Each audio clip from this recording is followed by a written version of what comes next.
नमस्कार, हजुरलाई स्वागत छ मेरा टिप्स एन्ड ट्रिक्समा। आज यस भिडियोमा हामी विशेष गरी कुरा गर्नेछौँ ती विद्यार्थी भाइ बहिनीहरूका लागि जसले हाम्रो CTEVT एडमिसन गर्नुभएको छ र अब CTEVT के पढ्ने, अब CTEVT हाम्रो कोर्समा चाहिँ के पढ्ने, पहिलो वर्षमा के पढ्ने, दोस्रो वर्षमा के पढ्ने र तेस्रो वर्षमा के पढ्ने गरी सोच्दै हुनुहुन्छ र जान्न चाहनुहुन्छ के पढ्ने हो भनेर उहाँहरूको लागि हो। र आज हामी कुरा गर्नेछौँ CTEVT सिलेबसको बारेमा, करिकुलमको बारेमा के पढ्नुपर्ने हुन्छ हामीले आफ्नो पहिलो, दोस्रो र तेस्रो वर्षको समयमा। र त्यो भिडियो स्टार्ट गर्नुभन्दा पहिले, त्यहाँ जानुभन्दा पहिले म हजुरलाई भन्न चाहन्छु, यदि मेरो च्यानल हजुरले अहिलेसम्म सब्सक्राइब गर्नुभएको छैन भने यो रेड बटन दबाइदिनु होला र च्यानललाई सब्सक्राइब गरिदिनु होला। र च्यानललाई सब्सक्राइब गर्नुको साथै यो बेल बटन पनि दबाइदिनु होला, यो बेल बटन पनि दबाइदिनु होला।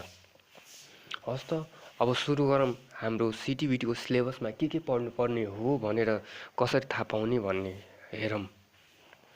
त्यसको लागि अब जानुपर्ने हुन्छ हजुर आफ्नो इन्टरनेट ब्राउजरमा, र म सधैँदेखि आफ्नो इन्टरनेट ब्राउजरको लागि क्रोम युज गर्दै आएको छु, र त्यसैले म फेरि पनि क्रोममै जानेछु। र क्रोममा गइसकेपछि हजुर जानुपर्ने हुन्छ CTEVT साइटमा, ctevt.org.np मा, ctevt.org.np मा। र ctevt.org.np मा गइसकेपछि हजुर यहाँ करिकुलम भनेर एउटा सेक्सन दिएको छ, त्यहाँ जानुपर्ने हुन्छ। म हजुरलाई जुम गरिदिँदैछु र यहाँ हेर्न सक्नुहुन्छ, यहाँ करिकुलम भनेर लेखिएको छ। यो करिकुलम भनेर लेखेको छ, यहाँ जानुपर्ने हुन्छ हजुर। यसमा क्लिक गर्नुपर्ने हुन्छ, यहाँ क्लिक गरौँ। र करिकुलममा क्लिक गरिसकेपछि हजुरले केही यस्तो देख्नुहुनेछ। अब हजुर CTEVT कुन प्रोग्राम पढ्दै होइसिन्छ, CTEVT डिप्लोमा लेभलको, PCL लेभल कुनै प्रोग्राम पढ्दै होइसिन्छ कि TSLC कि अथवा कुनै सर्ट टर्म प्रोग्रामहरू पढ्दै होइसिन्छ। यदि डिप्लोमा लेभल अथवा PCL लेभलको, सर्टिफिकेट लेभलको कुनै प्रोग्राम पढ्दै होइसिन्छ भने यो डिप्लोमा लेभल जुन देखाइएको छ, यो डिप्लोमा लेभल, यसमा क्लिक गर्नुपर्ने हुन्छ। र यदि TSLC को कार्यक्रम हो भने, प्रोग्राम हो भने TSLC मा क्लिक गर्नुपर्ने हुन्छ। र यदि कुनै अरू सर्ट टर्म्सहरू छ भने, सर्ट टर्म सानो सानो अवधिका कार्यक्रम छन् भने यो सर्ट टर्म्स भनेर दिएको छ, यसमा क्लिक गर्नुपर्ने हुन्छ।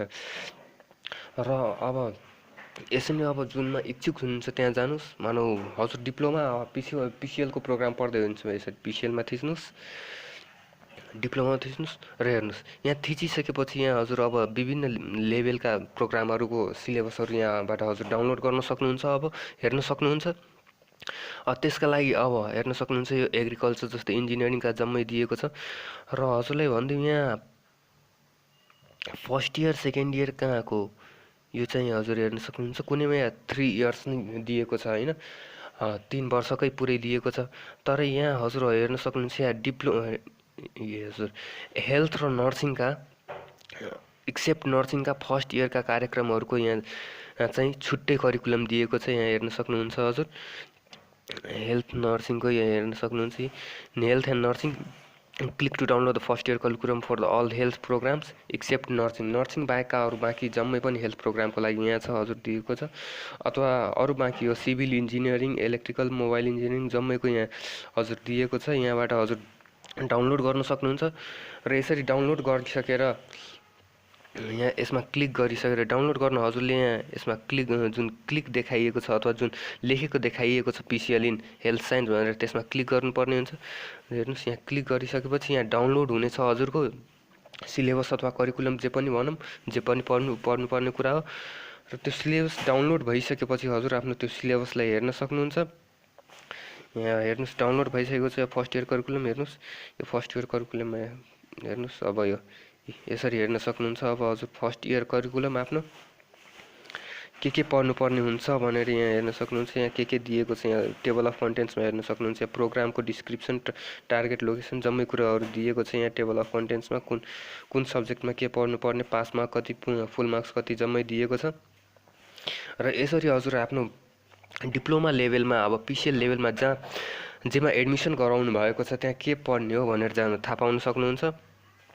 म हजुरलाई हेरेँ नि, यहाँ तल दिएको छ भनेर यहाँ हेर्नुहोस्, एक्टिभिटी हेर्नुहोस्, यो इन्टरनल मार्क्स कति, फाइनल इक्जाममा कति, इक्जाम आवर कति हुन्छ, जम्मै दिएको छ। हजुरको कोर्स स्ट्रक्चर दिएको छ, कुन सब्जेक्टमा के पढ्नुपर्ने यहाँ जम्मै दिएको छ हजुरको CTEVT मा। हस् त अब यसरी हेर्न सक्नुहुन्छ हजुर। ल यो भिडियो हेरिदिनु भएकोमा धन्यवाद। भिडियोलाई लाइक गरिदिनु होला र मन पऱ्यो च्यानललाई पनि सब्सक्राइब गरिदिनु होला। धन्यवाद।